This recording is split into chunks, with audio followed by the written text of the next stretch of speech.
الأربعون في مباني الإسلام وقواعد الأحكام المعروفة بالأربعون النووية للإمام النووي بتعليقات الشيخ محمد بن صالح العثيمين رحمهم الله تعالى. الحمد لله رب العالمين قيوم السماوات والأراضين مدبر الخلائق أجمعين باعث الرسل صلواته وسلامه عليهم إلى المكلفين لهدايتهم وبيان شرائع الدين بالدلائل القطعية وواضحات البراهين. أحمده على جميع نعمه وأسأله المزيد من فضله وكرمه. أشهد أن لا إله إلا الله الواحد القهار الكريم الغفار، وأشهد أن سيدنا محمدا عبده ورسوله وحبيبه وخليله أفضل المخلوقين المكرم بالقرآن العزيز المعجزة المستمرة على تعاقب السنين وبالسنن المستنيرة للمسترشدين المخصوص بجوامع الكلم وسماحة الدين، صلوات الله وسلامه عليه وعلى سائر النبيين والمرسلين وآل كل وسائر الصالحين. أما بعد، فقد روينا عن علي بن أبي طالب وعبد الله بن مسعود ومعاذ بن جبل وأبي الدرداء وابن عمر وابن عباس وأنس بن مالك وأبي هريرة وأبي سعيد الخدري رضي الله تعالى عنهم من طرق كثيرات بروايات متنوعات أن رسول الله صلى الله عليه وسلم قال: من حفظ على أمة 40 حديثا من أمر دينها بعثه الله يوم القيامة في زمرة الفقهاء والعلماء. وفي رواية بعثه الله فقيها عالما. وفي رواية أبي الدرداء: وكنت له يوم القيامة شافعا وشهيدا. وفي رواية ابن مسعود قال: قيل له ادخل من أي أبواب الجنة شئت. وفي رواية ابن عمر: كتب في زمرة العلماء وحشر في زمرة الشهداء. واتفق الحفاظ على أنه حديث ضعيف وإن كثرت طرقه، وقد صنف العلماء رضي الله تعالى عنهم في هذا الباب ما لا يحصى من المصنفات. فأول من علمته صنف فيه عبد الله بن المبارك، ثم محمد بن أسلم الطوسي العالم الرباني، ثم الحسن ابن سفيان النسائي، وأبو بكر الآجري، وأبو بكر محمد بن إبراهيم الأصفهاني، والدرقطني، والحاكم، وأبو النعيم، وأبو عبد الرحمن السلمي، وأبو سعيد الماليني، وأبو عثمان الصابوني، وعبد الله بن محمد الأنصاري، وأبو بكر البيهقي، وخلائق لا يحصون من المتقدمين والمتأخرين. وقد استخرت الله تعالى في جمع 40 حديثا اقتداء بهؤلاء الأئمة الأعلام وحفاظ الإسلام. وقد اتفق العلماء على جواز العمل بالحديث الضعيف في فضائل الأعمال، ومع هذا فليس اعتمادي على هذا الحديث، بل على قوله في الأحاديث الصحيحة: ليبلغ الشاهد منكم الغائب، وقوله: نضر الله امرأ سمع مقالتي فوعاها فأداها كما سمعها. ثم ألتزم في هذه 40 أن تكون صحيحة ومعظمها في صحيحي البخاري ومسلم، وأذكرها محذوفة الأسانيد ليسهل حفظها ويعم الانتفاع بها إن شاء الله تعالى. الحديث الأول عن أمير المؤمنين أبي حفص عمر بن الخطاب رضي الله تعالى عنه قال: سمعت رسول الله صلى الله عليه وسلم يقول: إنما الأعمال بالنيات وإنما لكل امرئ ما نوى، فمن كانت هجرته إلى الله ورسوله فهجرته إلى الله ورسوله، ومن كانت هجرته لدنيا يصيبها أو امرأة ينكحها فهجرته إلى ما هاجر إليه. رواه إمام المحدثين أبو عبد الله محمد بن إسماعيل بن إبراهيم بن المغيرة بن بردزبة البخاري، وأبو الحسين مسلم بن الحجاج بن مسلم القشيري النيسابوري في صحيحيهما اللذين هما أصح الكتب المصنفة. Le hadith numéro 1, selon l'émir des croyants Abu Hafs Umar ibn al-Khattab radiyallahu ta'ala anhu, qui dit: j'ai entendu l'envoyé d'Allah sallallahu alayhi wa sallam dire: les actes ne valent que par leurs intentions, et à chacun selon son intention. Celui dont l'émigration a pour fin Allah et son messager, son émigration sera composée comme étant pour Allah et son messager. Celui dont l'émigration a pour fin un bas monde qu'il atteint, ou une femme qu'il épouse, son émigration ne sera comptée que ce pourquoi il a émigré. Commentaire. Ce hadith est une base fondamentale pour ce qui est des actes du cœur. Les intentions font en effet partie des actes du cœur. Les savants ont dit que ce hadith concerne la moitié des adorations, car il est la balance des actes intérieurs, l'a'mal al-batina. Quant au hadith rapporté par Aïcha radiallahu ta'ala anha, celui qui invente dans notre affaire, entendez islam, ce qui n'en fait pas partie, son invention est à rejeter. Et dans l'autre version, celui qui fait une action qui n'obéit pas à notre affaire, verra son acte rejeté, il concerne l'autre moitié de la religion, car il est la balance des actes apparents. On déduit des paroles du prophète sallallahu alayhi wa sallam. Les actes ne valent que par leurs intentions, qu'il n'y a pas d'acte sans intention. En effet, tout homme doté de raison, libre dans sa décision, ne peut faire d'acte sans intention. Certains savants sont allés jusqu'à dire, si Allah nous imposait un acte sans intention, ce serait nous imposer ce dont nous sommes incapables. Dans cette déduction, il y a la réponse à ceux qui sont harcelés par des doutes scrupuleux, al-muwaswisoun, et qui font le même acte d'adoration plusieurs fois de suite. Et malgré cela, Shaitan leur chuchote ceci, vous n'avez pas encore mis l'intention. Nous leur répondrons comme suit, non, vous ne pouvez pas faire d'acte sans intention, détendez-vous et abandonnez ces suggestions. Parmi les leçons que l'on peut tirer de ce hadith, l'homme est récompensé ou châtié ou prié de la récompense en fonction de son intention. Le prophète sallallahu alayhi wa sallam a en effet dit, celui dont l'émigration a pour fin Allah et son messager, son émigration sera comptée comme étant pour Allah et son messager. Également parmi les leçons, le fait que les actes soient jugés en fonction de ce vers quoi ils aboutissent. Il se peut donc qu'une chose qui est à la base loisible de faire devienne un acte d'obéissance, quand on a l'intention de faire par cette chose un bien, comme par exemple le fait de manger ou de boire dans l'intention d'avoir plus de force pour accomplir convenablement les actes d'obéissance à Allah. Dans ce sens, le prophète sallallahu alayhi wa sallam a dit, prenez le repas de la fin de la nuit, as-suhur, avant de jeûner, il est une bénédiction. Également parmi les leçons que l'on peut tirer de ce hadith, le fait qu'il est pour l'enseignant de donner à ses élèves des exemples qui rendent évident le statut légal de la chose. Le prophète sallallahu alayhi wa sallam ici a en effet donné comme exemple l'émigration, qui est le déplacement du pays de l'associanisme au pays de l'islam. Et il a montré que l'émigration, qui est un seul acte, peut être pour une personne une récompense et pour une autre personne une privation de la récompense. Celui donc qui émigre pour Allah et son envoyé sera récompensé et il atteindra son objectif. Tandis que celui qui émigre pour acquérir les biens de ce bas monde ou pour épouser une femme, il sera privé de la récompense dans l'au-delà. Également parmi les leçons que l'on peut tirer, le fait que ce hadith s'applique au chapitre des adorations, celui des transactions, celui des mariages et à tous les chapitres de jurisprudence.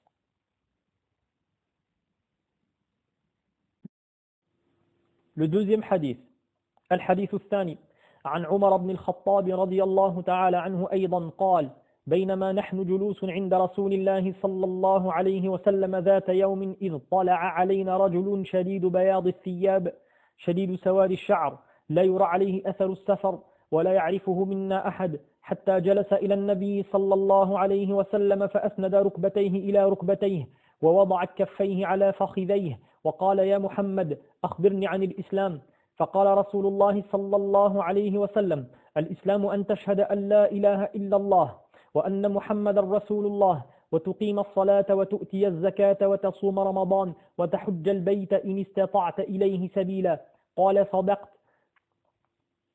فعجبنا له يسأله ويصدقه قال فأخبرني عن الإيمان قال أن تؤمن بالله وملائكته وكتبه ورسله واليوم الآخر وتؤمن بالقدر خيره وشره قال صدقت قال فأخبرني عن الإحسان قال أن تعبد الله كأنك تراه فإن لم تكن تراه فإنه يراك قال فأخبرني عن الساعة قال ما المسؤول عنها بأعلم من السائل قال فأخبرني عن أماراتها قال أن تلد الأمة ربتها وأن ترى الحفاة العارة رعاء الشاء يتطاولون في البنيان قال ثم انطلق فلبثت مليا ثم قال يا عمر أتدري من السائل قلت الله ورسوله أعلم قال فإنه جبريل أتاكم يعلمكم دينكم رواه مسلم.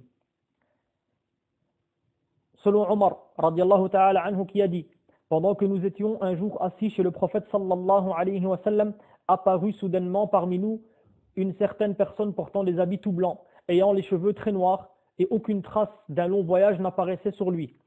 Et aucun parmi nous ne le connaissait. Il s'avança et s'assea près du prophète sallallahu alayhi wa sallam, où il appuya ses genoux contre les siens, posa les paumes de ses mains sur ses deux cuisses et dit, ô Muhammad, informe-moi sur l'islam. L'islam, dit le prophète sallallahu alayhi wa sallam, c'est que tu témoignes qu'il n'est pas de Dieu, sinon Dieu qui mérite d'être adoré, et que Muhammad sallallahu alayhi wa sallam est l'envoyé d'Allah, et que tu célèbres la prière, et que tu donnes l'aumône, zakat, que tu jeûnes le mois de Ramadan, et que tu fasses le pèlerinage de la maison sacrée si tu en as la possibilité. Cet étrange homme dit, tu as dit la vérité. Nous nous sommes alors étonnés de cette situation où il le questionne puis il l'approuve. L'étrange dit, informe-moi sur la foi, l'iman. La foi, dit-il, c'est que tu crois en Allah, en ses anges, en ses livres, en ses envoyés et au jour dernier, et que tu crois dans le décret, qu'il s'agisse dans son bien ou dans son mal. L'étranger dit, tu as dit la vérité. L'étranger dit encore, informe-moi sur al-ihsan, le bel agir. Que tu adores Dieu, dit le prophète sallallahu alayhi wa sallam, comme si tu le voyais. Et si tu ne le vois pas, lui te voit. L'étranger a dit, informe-moi sur l'heure, entendez l'heure de la résurrection. Le prophète sallallahu alayhi wa sallam de répondre, celui qui est interrogé, à savoir lui-même sallallahu alayhi wa sallam, n'en sait pas plus sur elle, c'est-à-dire l'heure, que celui qui l'interroge, l'étranger. Lui répondit-il, sallallahu alayhi wa sallam, l'étranger, informe-moi sur ces signes précurseurs. Le prophète sallallahu alayhi wa sallam de répondre, quand la femme donnera naissance à sa propre maîtresse, et quand tu verras les va-nu-pieds, les déguenillés, les gueux, gardiens de bêtes, rivaliser dans l'élévation des constructions. Puis l'homme s'en alla. Je restais un bon moment de temps sans rien demander sur cette affaire. Puis le prophète sallallahu alayhi wa sallam me dit Omar, sais-tu qui est venu m'interroger? Je répondis, Omar, Dieu et son envoyé le savent mieux que moi. Le prophète sallallahu alayhi wa sallam répondit, c'est l'ange Jibril, il est venu vous apprendre votre religion. Le commentaire du Cheikh Al-Uthaymin rahimahullah ta'ala. Les leçons tirées de ce hadith sont nombreuses. Le prophète sallallahu alayhi wa sallam avait pour conduite de s'asseoir avec ses compagnons. Cette conduite émane de son caractère noble. Il convient donc à ce que l'homme soit sympathique avec les gens, proche d'eux, et ne doit pas s'isoler. Également, se mêler aux gens est mieux que de s'isoler, tant que l'homme ne risque pas d'être tenté dans sa religion. S'il a peur pour sa foi, il est alors préférable de s'isoler. Le prophète sallallahu alayhi wa sallam a en effet dit, nous ne sommes pas loin du temps où la meilleure fortune du musulman sera un troupeau de moutons avec lequel il parcourt les cimes des montagnes et les points de tombée de la pluie, fuyant ainsi avec sa religion les tentations et les troubles. Les anges, alayhimus salam, peuvent apparaître aux gens avec des formes humaines. L'ange Jibril, alayhi salam, apparut aux compagnons avec la description citée dans le hadith. Un homme qui a les cheveux très noirs, des habits très blancs, ne faisant montre d'aucun signe qui suppose qu'il a fait un long voyage, et personne d'entre les compagnons ne le connaissait. Mais encore, la bonne attitude que doit prendre le disciple face au maître, Jibril alayhi salam, s'est en effet assis en face du prophète sallallahu alayhi wa sallam d'une manière décente qui montre qu'il est attentif à ce qu'il va lui dire. Mais encore, il est permis d'appeler le prophète sallallahu alayhi wa sallam par son nom, car l'ange Jibril, Gabriel, l'a appelé ainsi, ô Muhammad. Or, il se peut que cela ait lieu avant que Dieu, Allah, ne l'interdise dans ses paroles. Ne traitez pas l'appel de l'envoyé parmi vous comme n'importe quel appel que vous lancez l'un à l'autre. Sourate 24, verset 63. Selon l'une des exégèses, et il se peut aussi que cela soit l'habitude des Bédouins qui, à chaque fois qu'ils viennent voir le prophète sallallahu alayhi wa sallam, l'appellent par son nom, cette exégèse est la plus proche de la vérité. Quant à la première, elle a besoin de la confirmation de l'ordre chronologique des faits. Il est permis de poser à quelqu'un la question dont on connaît la réponse dans le but d'apprendre à celui qui ne sait pas.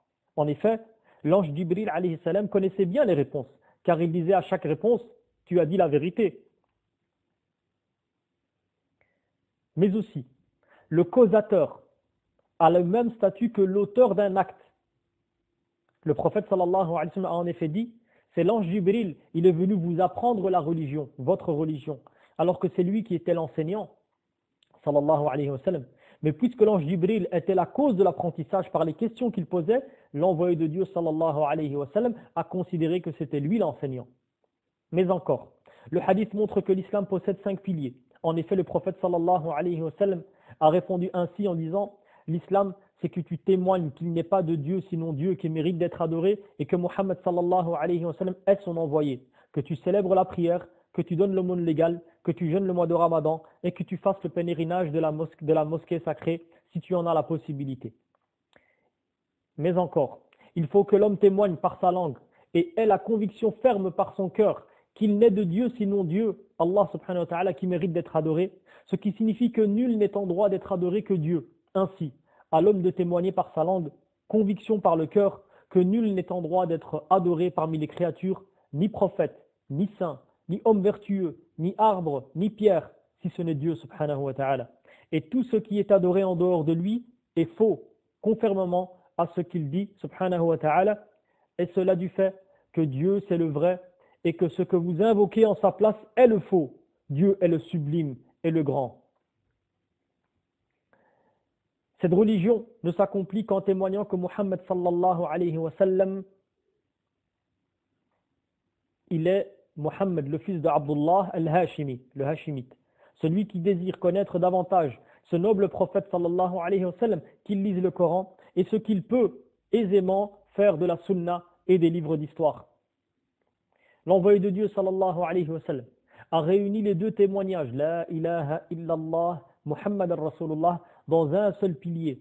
En effet, l'adoration ne s'accomplit que par ces deux choses, al-ikhlas, la sincérité dans l'acte, la consécration, qu'englobe le témoignage de la ilaha illallah, et la conformité à l'envoyé de Dieu, qu'englobe le témoignage de Muhammad al-Rasulullah. C'est pour cela que le prophète sallallahu alayhi wa sallam les a considérés comme un seul pilier dans le hadith rapporté par Ibn Omar en disant l'islam est bâti sur 5 principes, le témoignage qu'il n'y a de Dieu sinon Dieu et que Muhammad sallallahu alayhi wa sallam est l'envoyé de Dieu, l'accomplissement de la prière, l'acquittement de l'aumône légale, al-hadith et la suite du hadith. Mais encore, l'islam d'un serviteur ne s'accomplit que par l'accomplissement de la prière, accomplissement qui consiste à l'exécuter convenablement et conformément à la loi. On distingue deux sortes d'accomplissement. Un accomplissement obligatoire qui consiste à faire le minimum obligatoire et un accomplissement parfait qui consiste à faire les actes complémentaires selon ce qui est connu dans le Coran, la Sunna et les paroles des doctes de la loi. L'islam ne s'accomplit que par l'acquittement de l'aumône légale, az-zakat. C'est un bien qu'on doit obligatoirement prélever des biens qui remplissent les conditions d'imposition de la zakat parmi les riches. Son acquittement consiste à donner à ceux qui la méritent. Ce sont les catégories énumérées par Dieu dans la sourate le repentir. Dans l'essai d'interprétation, Dieu dit « Les aumônes ne doivent revenir qu'aux pauvres et aux indigents, à la rétribution des collecteurs, au ralliement des bonnes volontés, à affranchir des nuques, entendez esclaves, aux accablés de dettes et à la lutte dans la voie de Dieu et aux voyageurs, entendez en détresse. Et Dieu est omniscient et sage. » Mais encore, jeûner le ramadan, c'est adorer Dieu le Très-Haut par l'abstention de tout ce qui rompt le jeûne, à savoir le manger, le boire, l'acte charnel, etc.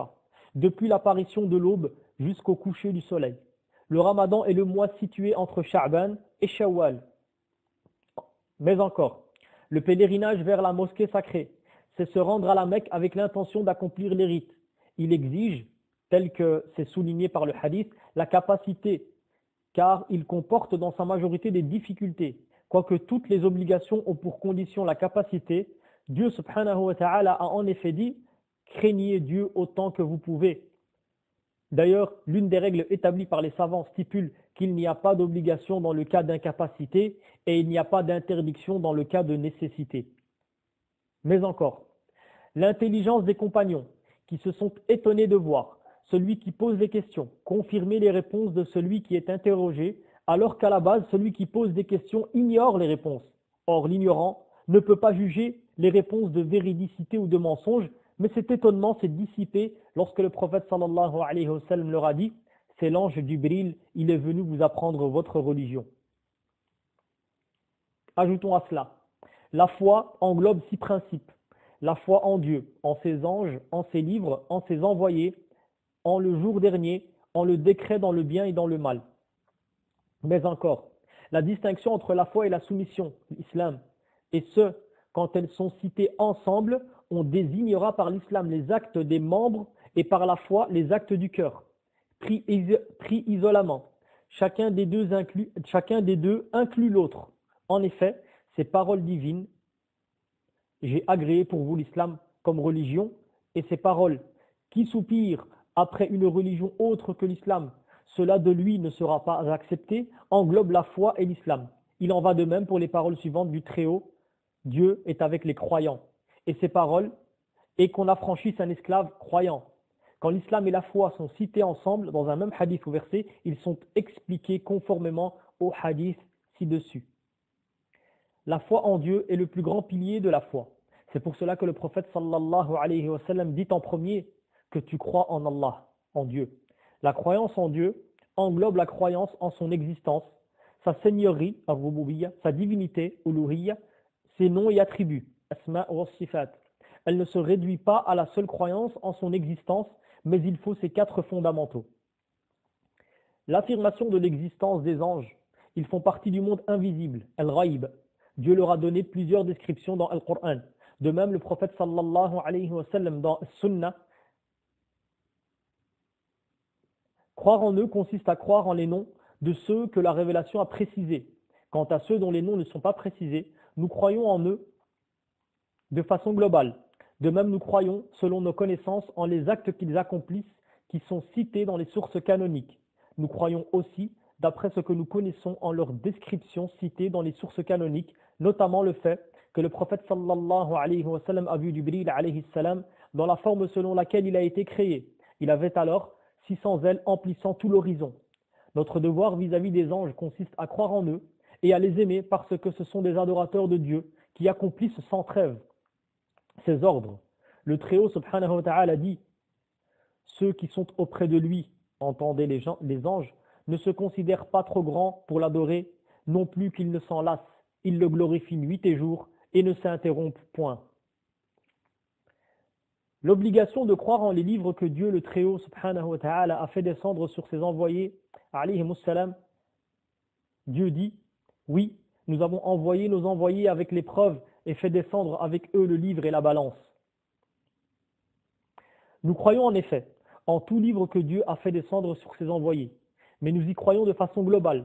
Quant aux détails, notons que les livres saints précédents avaient subi des falsifications, des changements et des modifications. Nous ne pouvons donc désormais pas faire la distinction entre ce qui est vrai et ce qui est faux. Pour ce qui est de la pratique, nous mettons en pratique ce qui est descendu sur Muhammad sallallahu alayhi wa sallam uniquement. Les lois divines précédentes ont été abrogées par notre religion.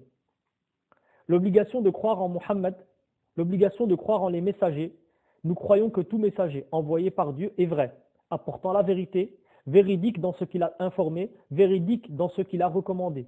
Nous croyons globalement à ce que nous connaissons de façon précise et de manière détaillée à ceux que nous connaissons de façon précise. Le Très-Haut a dit: oui, nous avons envoyé des envoyés avant toi. Il en est de qui nous te narrâmes l'histoire, nous te racontâmes l'histoire. D'autres de qui nous ne l'avons pas fait. Donc ceux que Dieu a narré l'histoire et dont les renseignements nous sont parvenus, nous croyons en eux de façon détaillée. Quant à ceux que nous ne connaissons pas, nous croyons en eux de façon globale. Le premier d'entre eux, parmi les messagers, c'est Nuh alayhi salam. Le premier d'entre les messagers, ar-rusul, c'est Nuh alayhi salam. Et le dernier est Muhammad sallallahu alayhi wa sallam, comptant parmi les 5 hommes de rigueur que Dieu a réunis dans 2 versets du Coran, dans la sourate Les Coalisés. Il a dit: lorsque nous reçûmes des prophètes leur engagement de toi Muhammad, entendez Muhammad, de Nuh, de Ibrahim, de Moïse et de Jésus, fils de Marie, le verset. Et il a dit dans la sourate La Concertation: pour vous, il a édicté en fait de religion ce qu'à Noé il recommanda, et notre révélation à toi, entendez Muhammad, et à ce que nous avons recommandé à Ibrahim, à Moussa, à Isa, accomplir la religion, non point faire matière à division. Mais encore, la croyance au jour dernier, c'est le jour de la résurrection. Il est appelé jour dernier parce qu'il est la fin des étapes pour l'homme. Ces derniers passent en effet par 4 étapes. La première demeure le ventre de sa mère. La deuxième demeure ce bas monde où nous vivons. La troisième demeure le firmament, le monde de la tombe, le barzakh. La quatrième demeure celle du jour dernier. Il n'y a pas de demeure après celle-ci. C'est soit le paradis, soit l'enfer. Il entre dans la croyance au jour dernier, tel que le souligne le Cheikh l'Islam Ibn Taymiyyah rahimahullah. Tout ce dont le prophète sallallahu alayhi wa sallam, a informé comme événement après la mort, incluant ce qui se passe dans la tombe, notamment les questions posées sur son Seigneur, sa religion et son prophète, et ce qu'il vivra dans sa tombe comme félicité ou châtiment. L'obligation de croire au décret, qadar, dans le bien comme dans le mal, cette croyance se présente sous 4 degrés. Le premier degré consiste à croire que Dieu embrasse toute chose de sa connaissance, de façon globale et détaillée, dans le passé et dans le futur. Le deuxième degré consiste à croire que Dieu a écrit sur la table gardée, al-lawh al-mahfouz, les destinées de toutes choses, maqadir, jusqu'à l'arrivée de l'heure de la résurrection. Le troisième degré, c'est le fait de croire que tout ce qui se passe dans l'univers est sous sa volonté souveraine. Rien n'échappe à sa volonté, al-mashi'a. Le quatrième degré consiste à croire que Dieu a créé toutes choses, qu'il s'agisse de ce qui se produit des actes qui lui sont propres, comme la descente de la pluie, la poussée des plantes, ou des actes des hommes et des autres créatures. Ces actes-là sont créés par Dieu. L'acte fait par l'homme provient de la volonté et de la puissance qui sont des attributs de cet homme-là. Or, l'homme lui-même et ses attributs sont créés par Dieu subhanahu wa ta'ala. Dieu subhanahu wa ta'ala a décréé tout ce qui se passera jusqu'au jour de la résurrection, avant de créer les cieux et la terre de 50 000 ans. En effet, ce qui a été décidé qu'il arrivera à l'homme ne saurait manquer. Et ce qui n'a pas été décidé à son propos ne saurait l'atteindre. Voilà donc ces 6 piliers de la foi que l'envoyé de Dieu sallallahu alayhi wa sallam a montré. S'il manque un seul pilier, la foi est vaine. Dans le hadith, il y a également l'explication de l'ihsan, le bel agir, qui consiste à ce que le serviteur adore son Seigneur d'une adoration poussée par l'espoir et l'aspiration comme s'il le voyait. Ainsi, il aime arriver à lui. Ce degré de l'ihsan, du bel agir, est le plus parfait. S'il n'arrive pas à atteindre ce degré, il passe au deuxième degré qui consiste à adorer Dieu d'une adoration poussée par la crainte et la volonté de fuir son châtiment. C'est pour cela que le prophète sallallahu alayhi wa sallam a dit « Si tu ne le vois pas, lui te voit ». C'est-à-dire, si tu ne l'adores pas comme si tu le voyais, lui en tout cas te voit. La connaissance de l'heure, de la résurrection, est voilée. Nul ne la connaît si ce n'est Allah subhanahu wa ta'ala. Celui qui prétend connaître l'heure est un menteur. Même le meilleur des messagers d'entre les anges, Jibril, Gabriel, et le meilleur des messagers d'entre les hommes, Muhammad, sallallahu alayhi wa sallam, n'ont pas connaissance de l'heure. L'heure présente des signes avant-coureurs, alamat. Le Très-Haut a en effet dit « Attendent-ils seulement l'heure qu'elle survienne ? Les signes avant-coureurs en sont déjà venus. » Les savants ont su diviser les signes avant-coureurs de l'heure en 3 parties. Une première partie qui est déjà révolue, une partie qui se renouvelle à chaque fois, une partie qui ne surviendra que peu de temps avant l'heure de la résurrection. Et c'est celle-ci qui comporte les signes majeurs tels que la descente de Isa, Jésus, fils de Marie, alayhi salam, l'apparition du Messie ad-Dajjal, de Gog et Magog, le lever du soleil et de son coucher, le lever du soleil de son coucher. Le prophète sallallahu alayhi wa sallam a cité comme signe avant-coureur le fait que l'esclave donnera naissance à une femme riche qui possédera des femmes de la même condition que sa mère. Allusion à la grande vitesse par laquelle s'effectue l'abondance de l'argent et de son expansion au milieu des gens. Ce qui appuie cette explication, le passage du hadith qui vient juste après, qui dit « Et quand tu verras les va-nu-pieds, les déguinéés et les gueux, gardiens de bêtes rivaliser dans l'élévation des constructions. » La méthode efficace par laquelle le prophète sallallahu alayhi wa sallam a enseigné les compagnons en leur apprenant la science par l'intermédiaire de l'inconnu, Jibril alayhi salam, et par la méthode des questions-réponses. Cette méthode est très efficace pour la compréhension et la mémorisation. Ce qui pose des questions sur le savoir religieux est considéré comme un enseignant. Ce point a été déjà souligné au préalable. Mais ce que nous voulons préciser est qu'il convient à ce que l'homme pose des questions aux savants sur ce dont les gens ont besoin de savoir, même si lui connaît déjà les réponses, pour obtenir la récompense de l'enseignement.